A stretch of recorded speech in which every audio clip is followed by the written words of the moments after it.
konflik di Timur Tengah kembali memanas. Pada Jumat dini hari, 14 Juni 2025, militer Israel melancarkan serangan udara besar-besaran ke sejumlah wilayah strategis di Iran. Serangan ini memicu balasan dari Iran hanya dalam hitungan jam, dan kini dunia mengamati dengan cemas, apakah konflik ini akan berkembang menjadi perang terbuka yang lebih luas?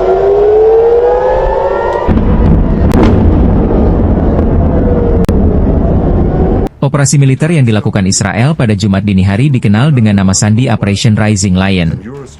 Dalam operasi ini, Angkatan Udara Israel mengerahkan lebih dari 200 pesawat tempur untuk menyerang lebih dari 100 target di dalam wilayah Iran.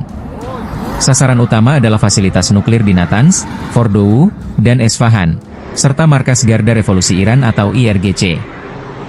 Serangan dilakukan secara terkoordinasi dalam beberapa gelombang. Israel juga diduga menggunakan drone pengintai dan senjata presisi tinggi yang diluncurkan dari luar wilayah Iran.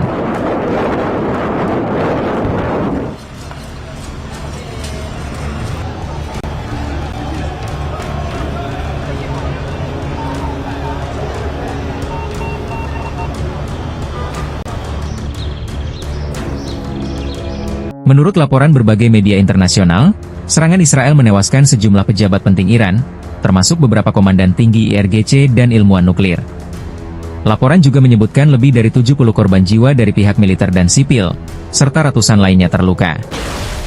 Fasilitas militer dan infrastruktur sipil di beberapa kota besar mengalami kerusakan, termasuk di Teheran dan Esfahan.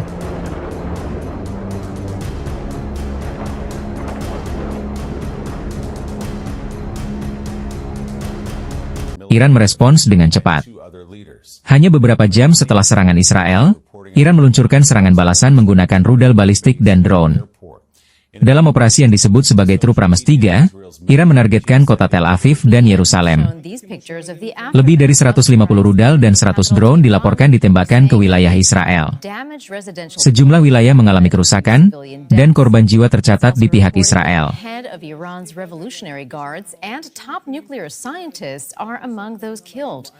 Perdana Menteri Israel Benyamin Netanyahu menyatakan bahwa serangan ke Iran merupakan bentuk perlindungan terhadap ancaman nuklir.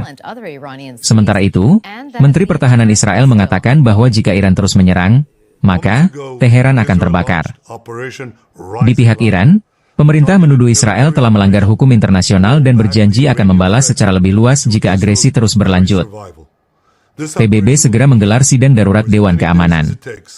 Negara-negara seperti Amerika Serikat, Rusia, China, dan Turki menyerukan agar konflik tidak semakin meluas.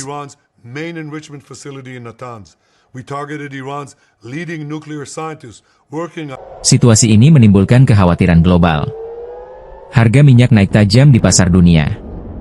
Sejumlah maskapai internasional membatalkan penerbangan ke wilayah Timur Tengah karena alasan keamanan. Konferensi perdamaian Palestina yang semula dijadwalkan pekan depan juga ditunda. Beberapa negara, termasuk Uni Eropa dan ASEAN, menyatakan keprihatinan atas situasi yang berkembang.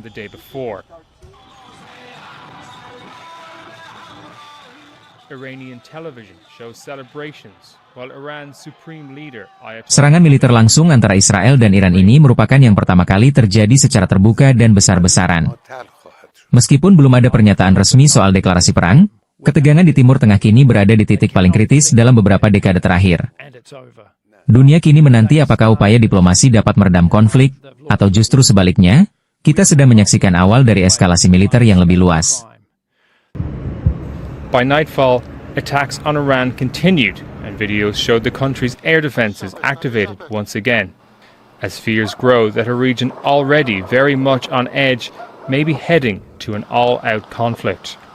Freddie Akar, Al Jazeera. Military bases, as well as nuclear facilities, as well as military leaders, as you mentioned, the head of the Islamic Revolutionary Guard Corps, for example, killed in this what it looks like now is a first wave of attacks. There are images of thick black smoke rising from the Natanz nuclear facility, and an Iranian state reporter appears in front of it a few hours later to say that the attack happened around 4:15 in the morning Iranian time. There are images of really suburban locations, apartment buildings in flames at night and then still burning in the daytime. The Israelis are talking about this.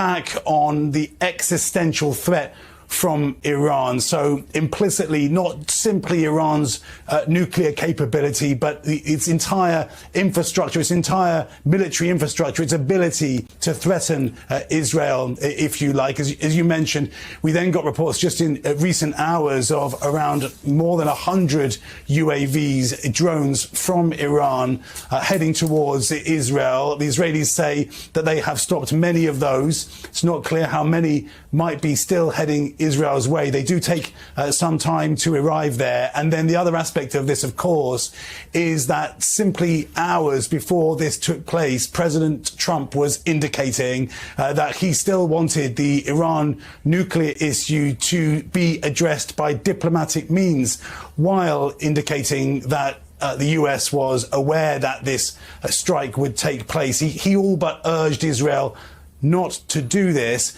There are going to be more attacks. That's quite clear. We're hearing, as you mentioned now, of another wave from Israel. Prime Minister Netanyahu being clear that this is part of an ongoing operation, not just an... From this conflict, some kind of nuclear agreement with Iran. That seems increasingly less likely to me as the death toll rises. And a final point I'd make, so far in these early hours, the Iranian response has been fairly limited.